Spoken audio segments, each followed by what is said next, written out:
واتل عليهم نبأ إبراهيم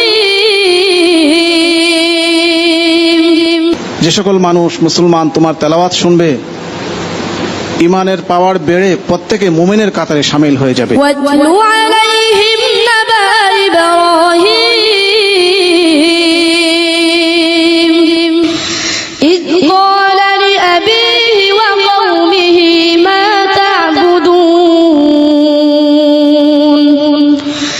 قالوا نعبد أصناما فنظل لها عاكفين قال هل يسمعونكم إذ تدعون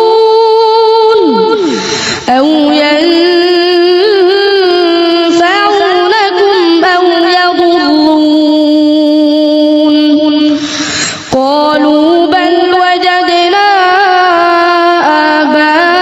آباءنا كذلك يفعلون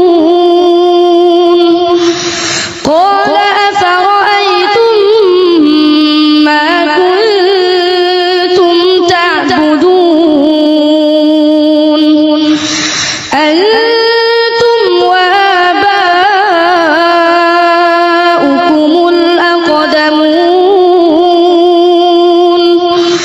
فإنهم عدو لي إلا رب العالمين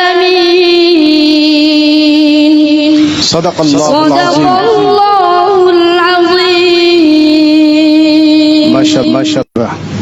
মাশাআল্লাহ, আলহামদুলিল্লাহ।